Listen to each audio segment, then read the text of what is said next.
బాగుంటే మహిళలందరూ కూడా బాగుంటారు. ఇక్కడికి పోతే మాకు ఏదో ఒక పని వస్తుంది, ఇక్కడికి పోతే మేము ఏదో రకంగా ఆర్థికంగా అభివృద్ధి చెందడానికి అవకాశం వస్తుందని ఒక జనతా గ్యారేజ్ టైపు ఇవాళ ఈ ప్రాంగణాలు ఉండాలి. ఇక్కడికి వస్తే డెఫినెట్ గా మా లైఫ్ సెటిల్ అయిపోతుంది అనే పద్ధతిలో వాళ్ళకి ఒక కాన్ఫిడెన్స్ రావాలని చెప్పేసి కోరుకుంటూ, దానికి గౌరవ కలెక్టర్ గారి సహకారం ఎప్పుడు ఉండాలని చెప్పేసి కోరుకుంటూ ఈ కార్యక్రమానికి ఇద్దరు మంత్రులు ఉన్నారు కాబట్టి ఒకటే అన్న పొన్నమన్న, ఇద్దరు మంత్రులు కార్పొరేషన్ వాళ్ళకు, ఎస్సీ కార్పొరేషన్ వాళ్ళకు మనం రాజీవ్ యువ వికాస్ లో ఆటోలు ఇస్తున్నాము మహిళ, ఎందుకంటే మేము ట్రైనింగ్ ఇస్తున్నాము.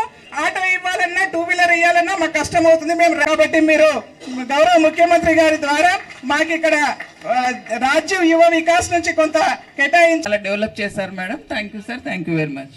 అమ్మ అంటేనే బతుకునిచ్చే అమ్మ, ఒక భక్తి, ఒక స్ఫూర్తి. ఒక చెరువులు మనకు బతుకునిస్తే చెరువుల ముందు పండుగ అంటే ఆడి పాడి చెరువులకు పూజలు చేసుకునే పండుగ. ఎందుకు చేస్తాం చెరువులకు?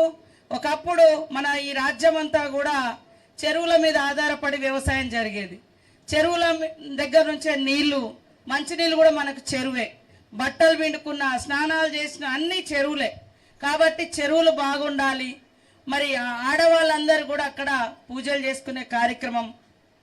ఈరోజు రియల్గా బతుకమ్మ అంటే మరి మహిళలందరూ కూడా వాళ్ళ కాళ్ళ మీద వాళ్ళు నిలబడేందుకు మన సీఎం రేవంత్ రెడ్డి గారి ప్రభుత్వం, ఇందిరమ్మ ప్రభుత్వం, మన ప్రభుత్వం అధికారంలోకి వచ్చిన వెంటనే ఇగో మా అన్న పొన్నమన్న గారి ఆధ్వర్యంలో ఉచితంగా బస్ ప్రయాణం పెట్టడం జరిగింది.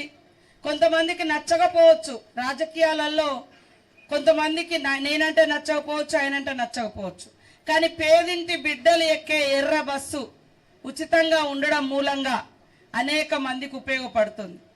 అది ఫస్ట్ స్టెప్ అయితే ముఖ్యమంత్రి రేవంత్ రెడ్డి గారు ఒకటే సంకల్పంతో మాకు ఆదేశించడం జరిగింది. 1 కోటి మంది మహిళలను మహిళా సంఘాలలో చేర్పించండి, వాళ్ళను కోటీశ్వర్లుగా చేయండి అని.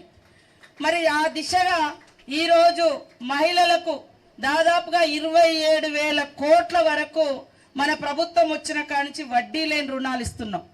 వడ్డీ లేని రుణాలు ఇస్తే వాళ్ళు ఏం చేసుకోవాలి, ఏం బిజినెస్ చేయాలో కూడా ట్రైనింగ్స్ ఇస్తా ఉన్నాం. దీనిలో భాగంగానే మరి ఈరోజు శోభ గారు అక్క ఈ 10 ప్రాంగణాలు ఉన్నాయి కానీ ఏం చేయాలో అర్థమైతలేదు అన్నప్పుడు ఖచ్చితంగా వాళ్ళకి ఇంట్రెస్ట్ ఉన్న కోర్సులో వాళ్లకు ట్రైనింగ్ ఇవ్వాలనే ఉద్దేశంతో దాదాపుగా 10 కోట్ల రూపాయలను మా ఉమెన్ అండ్ చైల్డ్ డిపార్ట్మెంట్ నుంచి కేటాయించి ఈరోజు ఈ ప్రాంగణాలన్నీ కూడా మహిళలతో కలకల్లాడే విధంగా, తద్వారా మీకు ఒక బతుకుబాట చూపించడం అనేది మా బాధ్యతగా భావించి సీఎం గారి ఆదేశానుసారం, రేవంత్ రెడ్డి గారి ఆదేశానుసారం ఇవన్నీ కూడా మేము చేయడం జరుగుతుంది. మహిళలు ఎందుకు బయటికి రావడం అని అనేవాళ్ళు, కానీ ఈరోజు ఆకాశమే అద్దుగా ఎదుగుతున్నామని కాదు, ఆకాశాన్ని చీల్చుకొని అంతరిక్షంలో కూడా మహిళలు పోయేస్తారా లేదా?